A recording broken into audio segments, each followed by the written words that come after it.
नमस्कार, मैं हूं संदीप चौधरी। पूरी दुनिया की निगाहें आज और कल भी और बीते हुए कल की भी बात करें तो प्रधानमंत्री मोदी पर, भारत पर, नई दिल्ली पर टिकी हुई है। G20 समिट का आगाज हो गया है और आगाज में भी एक और अध्याय जुड़ता दिखा। G20 अब G21 हो गया है, क्योंकि अफ्रीकन यूनियन को भी अब इस गुट में, इस महामंथन में, इस मंडली में शामिल कर लिया गया है। और साथ ही साथ इससे एक बात साफ हो रही है, जो ये देश यहां पर जुटे हैं, सकल दुनिया उत्पाद जो है, ग्रॉस वर्ल्ड प्रोडक्ट, 80% इन देशों में ही समाहित है। 75% दुनिया का कारोबार इन देशों में होता है। 2/3 जनसंख्या यहां रहती है और क्षेत्रफल 60% से ज्यादा का है। तो आप अंदाजा लगा सकते हैं। और ये तब जबकि यूरोपियन यूनियन अब G21 का हिस्सा नहीं था, तो ये आंकड़ा और ज्यादा व्यापक होता दिखेगा। और इसमें विकसित मुल्क भी हैं और विकासशील देश भी हैं। तो G20 को G21 में तब्दील कर, अफ्रीकन यूनियन को इसमें समाहित कर, प्रधानमंत्री मोदी ने एक बात साफ कर दी कि ये नॉर्थ साउथ कोऑपरेशन, साउथ यानी कि विकासशील देश, उनकी अगुवाई भारत करेगा नहीं, अब करने लगा है। और विकसित देशों से जो बातचीत होगी, जो आर्थिक लेन देन की भी बात है, क्योंकि एक संकट, संक्रमण काल, आफत, आपातकाल हमने झेला कोरोना के रूप में, उसके बाद यूक्रेन युद्ध, उससे अर्थव्यवस्था अंतर्राष्ट्रीय स्तर पर डगमगा गई है। 2.5% की विकास दर का आकलन किया जा रहा है। वैश्विक विकास दर की अगर हम बात करें, भारत तो 7.8% की गति से सबसे तेजी से विकास कर ही रहा है। लेकिन कारोबार, तिजारत, लेन देन और ऋण, ये बड़े मुद्दे हैं और इनमें विकसित देशों से बातचीत करने की अगुवाई, वो सदर विकासशील देशों का भारत होने वाला है। और प्रधानमंत्री मोदी ने सबका साथ, सबका विश्वास, सबका प्रयास, ये जो मूल मंत्र है, ये दुनिया भर के नेताओं के साथ साझा भी किया है। क्या कुछ बोले प्रधानमंत्री, पहले उस पर एक नजर।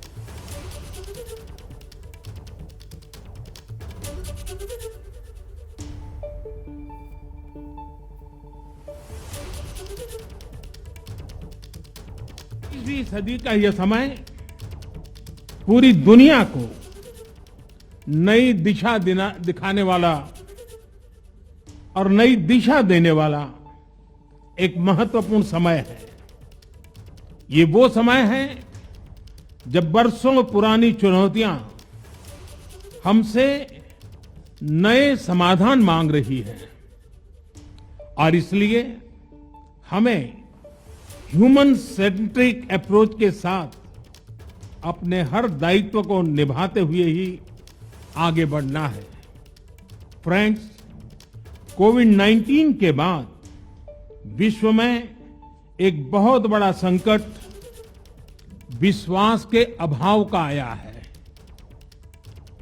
युद्ध ने इस ट्रस्ट डेफिसिट को और गहरा किया है। जब हम कोविड को हरा सकते हैं, तो हम आपसी विश्वास पर आए इस संकट पर भी विजय प्राप्त कर सकते हैं। यह हम सभी के साथ मिलकर चलने का समय है। और इसलिए सबका साथ, सबका विकास, सबका विश्वास, सबका प्रयास का मंत्र हम सभी के लिए एक पथ प्रदर्शक बन सकता है। तो ह्यूमन सेंट्रिक अप्रोच यानी कि मानवता को केंद्र बिंदु में रखना होगा, सबका भला करने का मंत्र यहां पर साझा किया प्रधानमंत्री मोदी ने तमाम देशों के राष्ट्राध्यक्षों के साथ। और इस मेगा इवेंट को कवर करने के लिए एबीपी न्यूज के मेरे सहयोगी चप्पे चप्पे पर मौजूद हैं। भारत मंडपम में जहां पर यह समिट हो रहा है, नीरज पांडे हैं, जैनेन्द्र कुमार हैं, साथ में 2 आशीष, एक आशीष कुमार सिंह और एक आशीष सिंह। मेरे दो सहयोगी आशीष सिंह मेरे साथ स्टूडियो में मौजूद हैं, इसके अलावा अभिषेक उपाध्याय हैं और कुछ खास मेहमान, कुछ एक्सपर्ट्स भी जुड़ेंगे।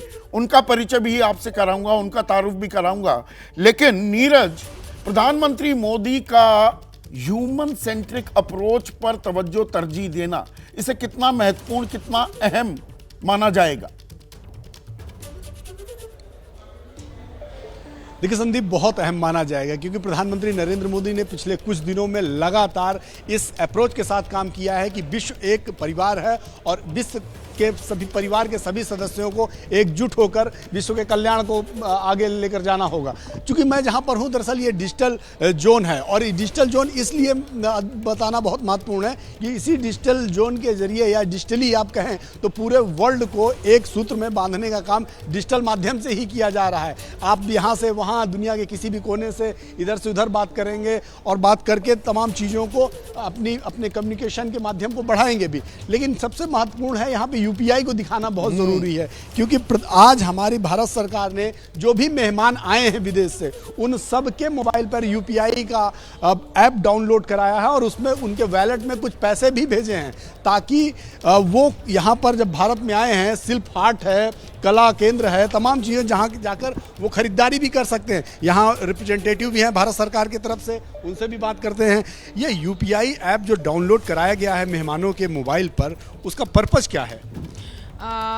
यही गवर्नमेंट ऑफ इंडिया जो चाहती है कि आज जो इंडिया लीडिंग कंट्री हो गई है यूपीआई में, वो टॉप पे है, तो वो यही दिखाना चाहती है कि इंडिया ने जैसे ग्रोथ बनाया है यूपीआई को लेके अपनी डिजिटल करेंसी में, वो ये दिखाना चाहती है कि कैसे आप सरलता से समय को बचा के कैसे एक ट्रांजैक्शन आप कर सकते हैं और कहीं भी बैठे हो, किसी भी जगह बैठे हो, दुनिया के किसी भी कोने में बैठे हो, आपको सिर्फ और सिर्फ एक फ़ोन नंबर चाहिए होता है आपको ट्रांजैक्शन करने के लिए। आज भी आप देखें तो यूएस की कंट्रीज़ में कार्ड्स का यूसेज ज़्यादा होता है, वहाँ पे इस्तेमाल उनका ज़्यादा होता है, लेकिन आज हमारी कंट्री में कार्ड्स आप हार्डली यूज़ करते होंगे, बहुत ही कम यूज़ करते होंगे, वो भी सिर्फ एटीएम्स में। यूपीआई एनपीसीआई लेके अब वो भी आया है कि आप स्कैन करके। यहाँ एक बात बताना बहुत महत्वपूर्ण है जो कल से हम लोगों ने इसकी स्टोरी भी की और इन लोगों ने बताया भी कि अब यूपीआई सिर्फ इंडियन नहीं रह गया, यूपीआई वर्ल्ड का हो गया है। यानी कि आप किसी भी देश के मोबाइल नंबर के जरिए आप अपने मोबाइल फ़ोन में यूपीआई डाउनलोड कर सकते हैं और अपने इस कंट्री के बैंक से पैसे उस वॉलेट में ट्रांसफ़र करके बाकायदा खरीदारी कर सकते हैं। तो ये एक बहुत ही अद्भुत है। मैंने बताया ना जैसे कि पूरा वर्ल्ड एक परिवार हो चुका है और उसकी पहल भारत ने बहुत पहले से कर दी है और डिजिटली जैसा नीरज डिजिटल तरीके से कम्युनिकेशन का जैसा आप बता रहे हैं, जो ये फोन है, आप कोई क्रेडिट कार्ड के सहारे रहते थे या आप अपना कैश में डॉलर्स या यूरोज लेकर चलते थे, अब फोन के जरिए भी वो दिन दूर नहीं, आप आसानी से अपना लेन देन, अपना कारोबार या अपना खर्च कर पाएंगे। वो आप मिडल ईस्ट में हो, यूरोप में हो, अमेरिका में हो या अफ्रीका में भी। और जब अफ्रीका की बात हो रही है, आज जो एक और अहम गुट अब G20 का हिस्सा बन गया है, G21 हो गया है, वो है अफ्रीकन यूनियन। और प्रधानमंत्री मोदी ने बाकायदा अपने शुरुआती संबोधन में उन्हें अपना पद ग्रहण करने के लिए न्योता भी दिया। तो अफ्रीकन यूनियन का, जैनेंद्र, अब G20 का हिस्सा बन जाना वो कितना अहम हो जाता है, ये इसका जवाब आप दें। उससे पहले प्रधानमंत्री मोदी ने क्या कुछ कहा इस बाबत सुनिए। सबका साथ की भावना से ही भारत ने प्रस्ताव रखा था कि अफ्रीकन यूनियन को G20 की स्थायी सदस्यता दी जाए। मेरा विश्वास है कि इस प्रस्ताव पर हम सबकी सहमति है।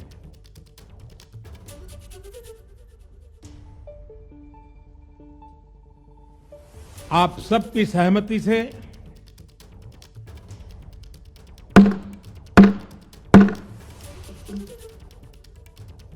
आगे की कार्रवाई शुरू करने से पहले मैं अफ्रीकन यूनियन के अध्यक्ष को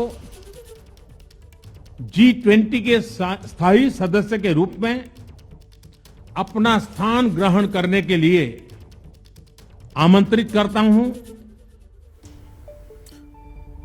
तो एक बात तो साफ है कि इसके लिए जमीन पहले से तैयार की गई होगी।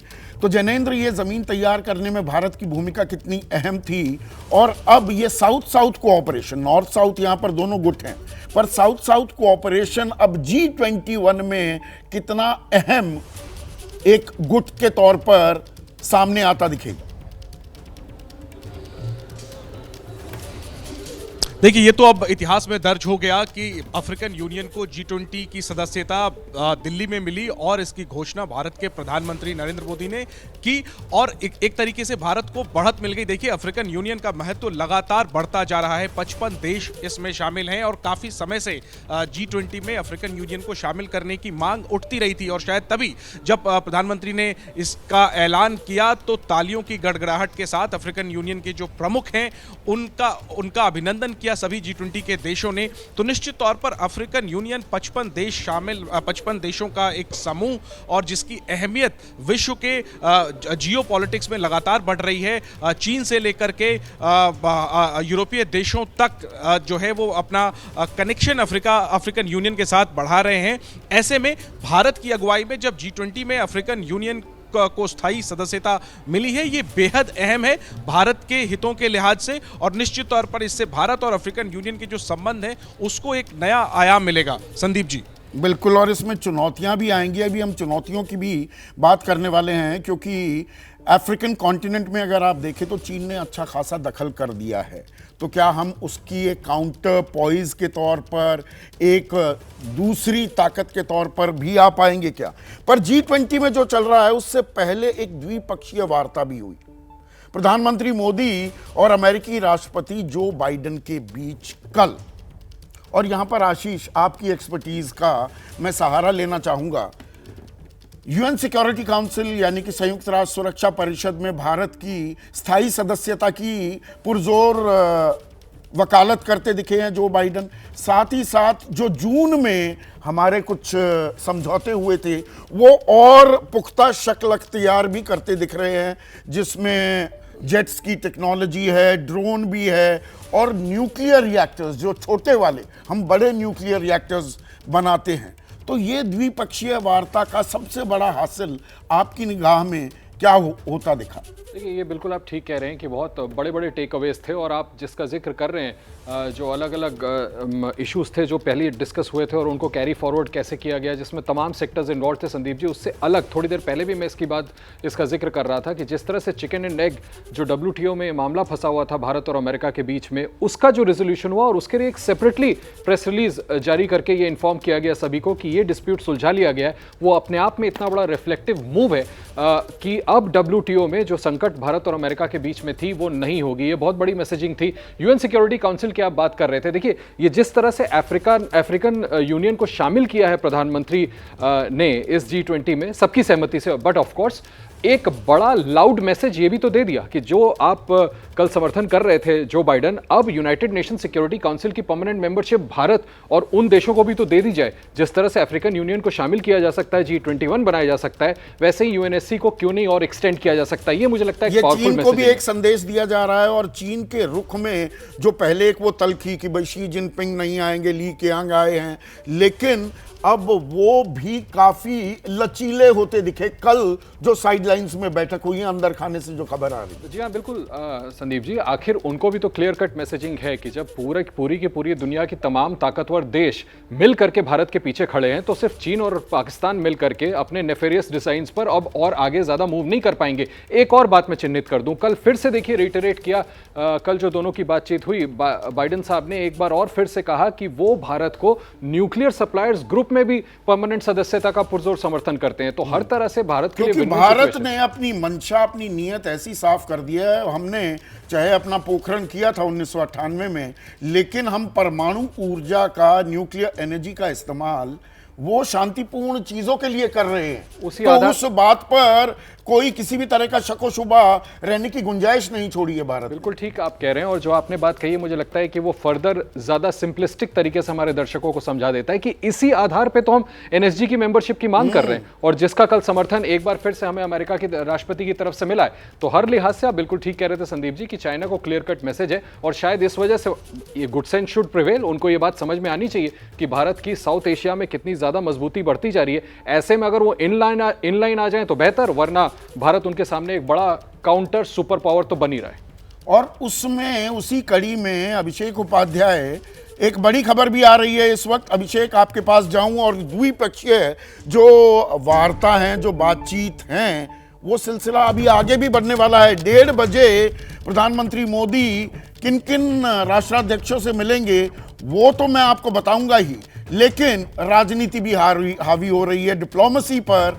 और राजनीति किस तरह से हावी हो रही है, जो कांग्रेस शासित राज्य हैं, यानी कि कांग्रेस के जो मुख्यमंत्री हैं, उनमें से अधिकतर राष्ट्रपति के रात्रि भोज, आज जो उन्होंने डिनर दिया है, उसमें शामिल नहीं होंगे। सुखविंदर सिंह सुक्खू जो हिमाचल प्रदेश के मुख्यमंत्री हैं, उनके आने की तो खबर है, लेकिन कर्नाटक के सिद्धरमैया, अशोक गहलोत, छत्तीसगढ़ से भूपेश बघेल, वो इस रात्रि भोज में शामिल नहीं होंगे।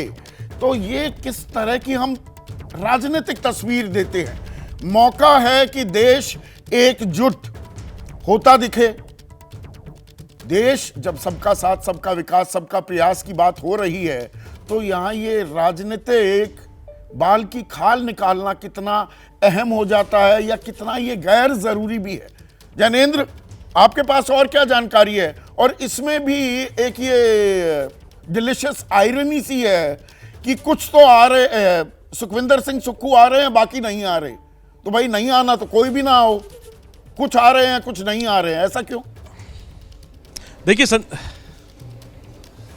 देखिए संदीप जी, मल्लिकार्जुन खड़गे जो कांग्रेस अध्यक्ष है, नेता विपक्ष भी हैं, उनको न्योता नहीं दिए जाने से कांग्रेस पार्टी में हैरानी जरूर है। पार्टी के वरिष्ठ नेताओं का कहना है कि नेता विपक्ष का जो ओहदा होता है वो एक कैबिनेट रैंक के मंत्री का होता है, और ऐसे में परंपरा रही है हमेशा कि जो स्टेट डिनर होता है उसमें कि नेता विपक्ष को आमंत्रित किया जाता है। खड़गे को नहीं बुलाया गया, इस बात से हैरानी है। लेकिन इसको लेकर के कांग्रेस ने अपने मुख्यमंत्रियों को कोई निर्देश नहीं दिया है। यही वजह है कि 4 में से 3 मुख्यमंत्री सिद्धरमैया, गहलोत और बघेल नहीं आ रहे, लेकिन सुखविंदर सिंह सुक्खू डिनर में शामिल होंगे।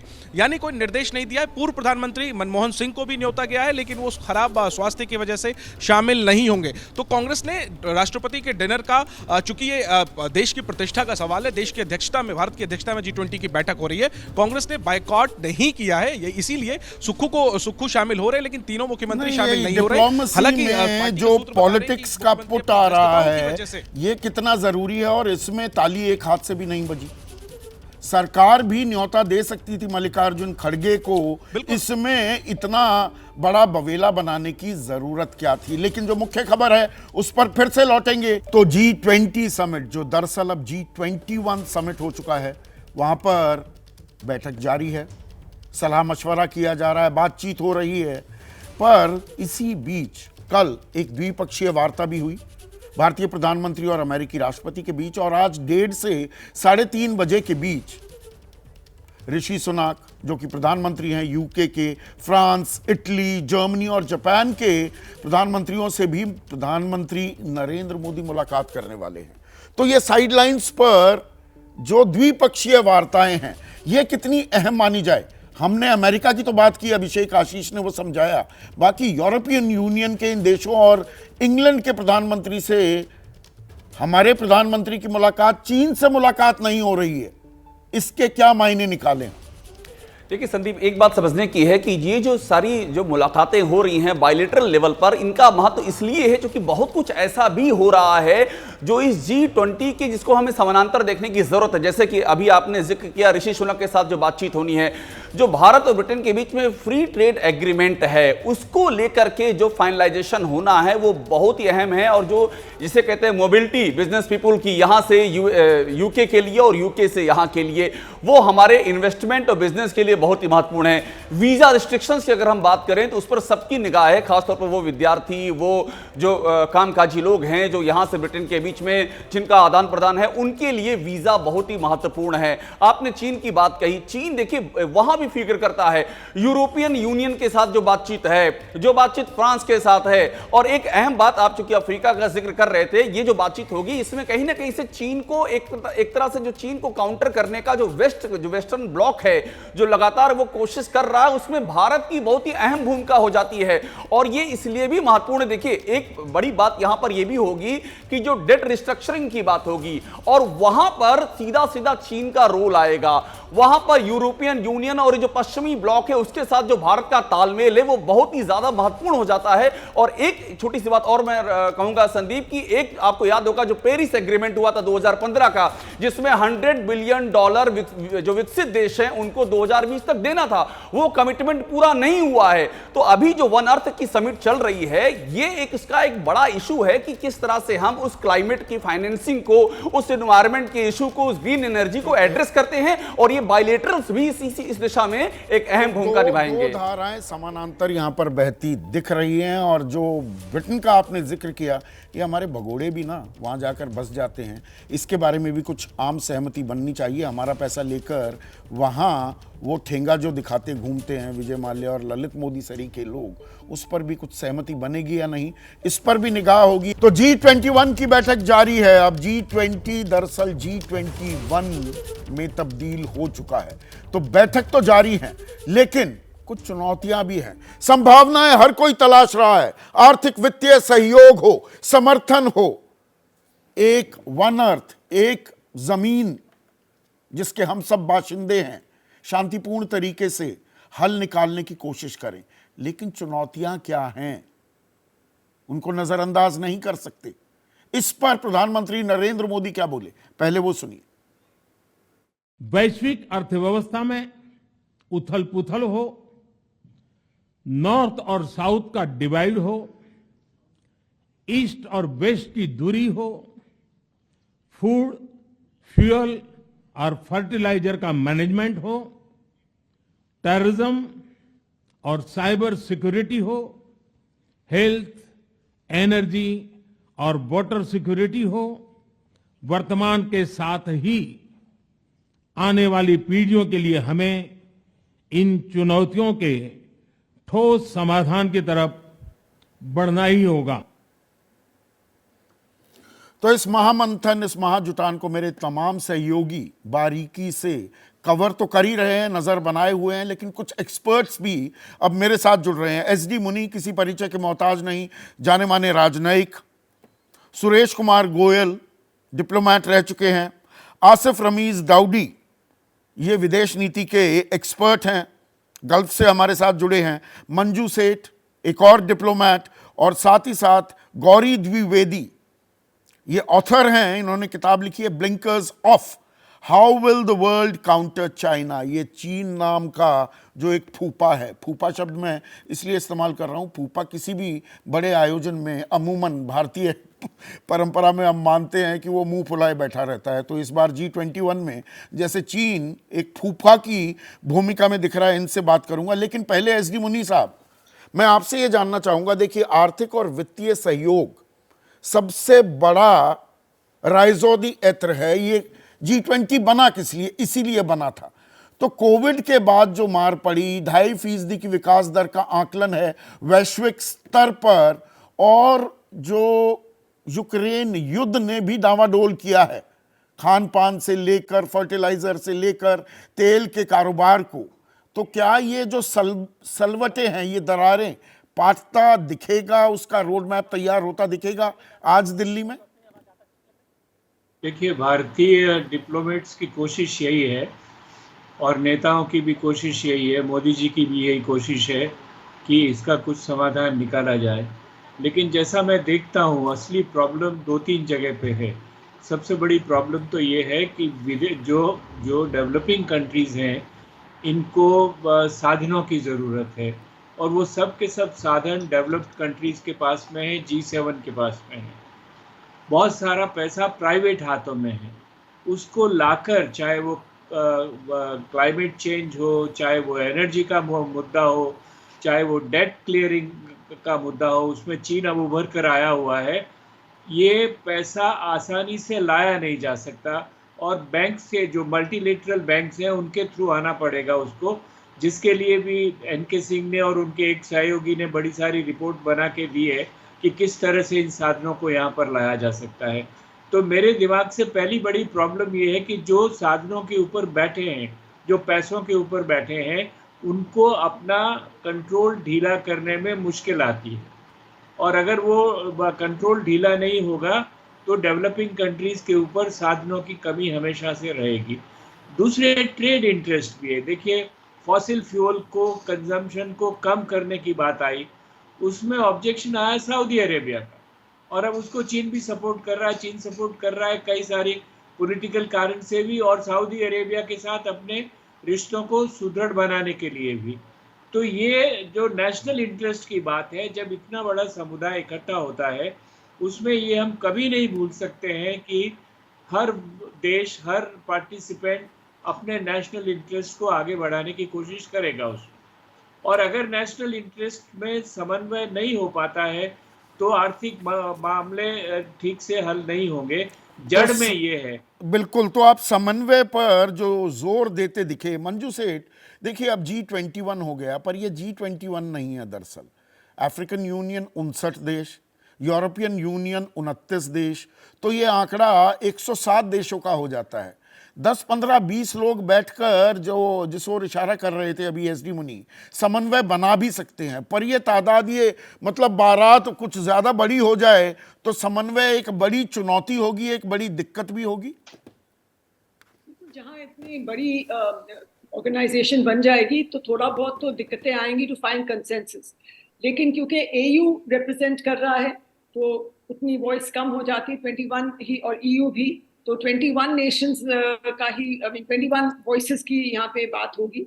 लेकिन कंसेंसस ढूंढने के लिए ये समय आ गया है, मेरा मानना है, क्योंकि इसके बिना जब तक आप कंसेंसस नहीं लाएंगे और जब तक ये जो ग्लोबल इश्यूज हैं उस पर ग्लोबल सोल्यूशंस नहीं पाए जाएंगे डिस्कस करके, इस वाले G21 समिट में अगर नहीं आएंगे तो बहुत मुश्किल है, वीक फ्यूचर लगता है, क्योंकि जो क्लाइमेट चेंज है वो बहुत रियल है, बहुत ज्यादा। हमने देखा इस साल कैसे किस किस्म के नेचुरल डिजास्टर सारे वर्ल्ड में हुए, तो ये बिल्कुल एड्रेस बहुत अर्जेंसी है और इनको क्लाइमेट फाइनेंस करना ही पड़ेगा, अपनी कमिटमेंट्स मीट करने पड़ेंगे। आज जब बैठक हो रही है मोरक्को से, बहुत ही दुखद खबर आ रही है, 600 से ज्यादा लोग मर गए। ये क्लाइमेट चेंज से ही तो जुड़ा है ना, कोई जलजला, ऐसा जलजला आना जिसमें मतलब 1000 के करीब आशंका ये लगाई जा रही है लोग मरेंगे।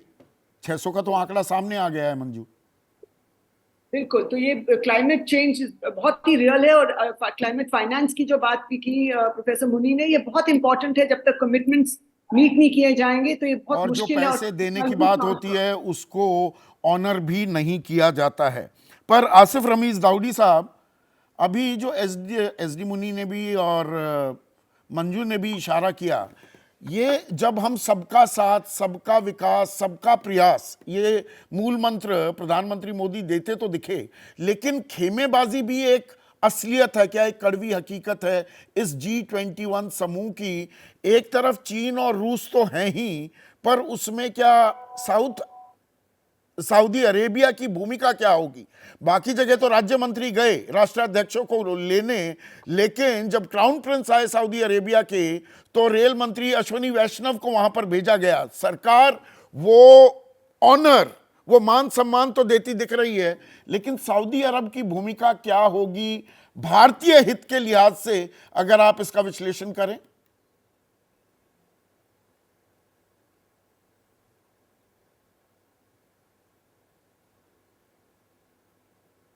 देखें संदीप भाई, इसका विश्लेषण यही है कि हम सब इस हकीकत से वाकिफ हैं कि भारत का रिश्ता जो है सऊदी अरब से और इस पूरे रीजन से बहुत अच्छा है, और ये तमाम चीज़ें हमने विजुअल्स के ज़रिए भी देखी हैं, और जो ज़मीनी स्तर पे चीज़ें हमने यहाँ देखी और जो हम देखते रहते हैं वो रोज सामने आती हैं।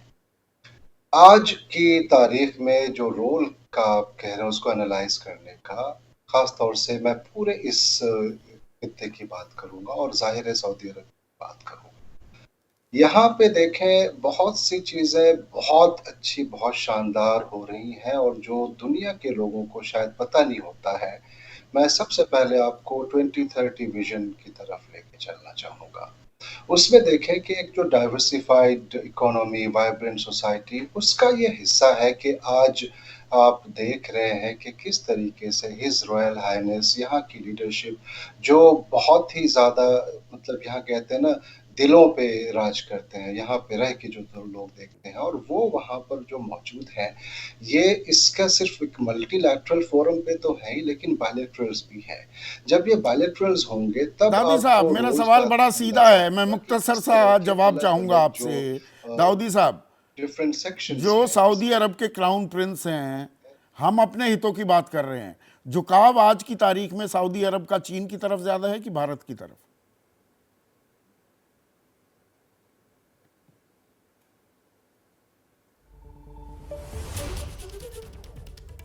देखें, ये जो एक आपका सवाल है, झुकाव नहीं, झुकाव जो है किसी भी मुल्क का, वो सिर्फ उसके नेशनल इंटरेस्ट पे होता है। और अभी जो यहाँ का झुकाव किधर हो सकता है, क्या है, ये मुझे लगता है कि सारी दुनिया देख रही है, जान रही है। झुकाव तरक्की की तरफ है, झुकाव नेशनल जो एक इंटरेस्ट होता है उसकी तरफ है, और झुकाव है उन चीजों पे जिससे दुनिया को एक किया जाए, जिससे और ये तो डिप्लोमेसी का फलसफा भी है कि there are no permanent friends, no permanent enemies, there are only permanent interest. अब चीन की बात रह गई है, और हमारी जो ये घरेलू राजनीति भी डिप्लोमेसी पर आड़े आती दिख रही है, उस पर चर्चा आगे बढ़ाऊंगा। G21 सम्मेलन तो जारी है, लेकिन इस वक्त एक बड़ी खबर आ रही है द्विपक्षीय वार्ता को लेकर, जो प्रधानमंत्री नरेंद्र मोदी और ब्रिटेन के प्रधानमंत्री ऋषि सुनक के बीच होगी। और उसके बाद बाकायदा ऋषि सुनक एक प्रेस कॉन्फ्रेंस भी करेंगे। अब आप कहेंगे इसमें क्या बड़ी बात हो गई? इसमें एक पेंच है, बड़ा रोचक पेंच। कल जो द्विपक्षीय वार्ता हुई थी प्रधानमंत्री नरेंद्र मोदी और अमेरिका के राष्ट्रपति जो बाइडेन के बीच, उसके बाद अमेरिकी राष्ट्रपति एक प्रेस कॉन्फ्रेंस करना चाहते थे, और अमेरिकी दूतावास की माने तो हर स्तर पर उन्होंने कोशिशें की, लेकिन भारत सरकार ने वो इजाजत देने से इनकार कर दिया। पर ऋषि सुनक को वो इजाजत दी जा रही है। क्या, कैसे पढ़ें इस खबर को? देखिए, जहाँ तक मेरी जानकारी है, ये बड़ा दिलचस्प बात आपने उठाई है संदीप जी, लेकिन जहाँ तक मेरी जानकारी है कि कल जब दोनों के बीच में द्विपक्षीय बातचीत हुई थी, तब बाइडेन वहीं पर देन एंड देयर प्रधानमंत्री के साथ स्टेटमेंट्स देना चाह रहे थे, जो कि जनरली प्रक्रिया रही है, और वो जहाँ तक जानकारी उसके मुताबिक नहीं होने दिया गया। बहरहाल, ये जो ब्रीफिंग होनी है, ये अलग से वो विजिटिंग मीडिया जो उनके साथ यूनाइटेड किंगडम से आ रही है साथ, उनको वो अलग से एड्रेस करेंगे, वो प्रेस ब्रीफिंग करेंगे इस द्विपक्षीय बातचीत के बाद। तो दोनों के बीच में थोड़ा सा फर्क है, जिस अंतर को हमको समझना होगा। और हमें ये भी देखना होगा कल भी कोई प्रेस कॉन्फ्रेंस होगी क्या, समापन जब होता है 12:30 बजे। देखिए, इस पे स्पेकुलेट करना अभी कहा नहीं जा सकता, बट अगर हो जाए तो मेरे और आपके लिए बेहतर है। बिल्कुल, हम तो देखिए खबर के पीछे घूमते रहते हैं, सूंघते रहते हैं, भागते रहते हैं,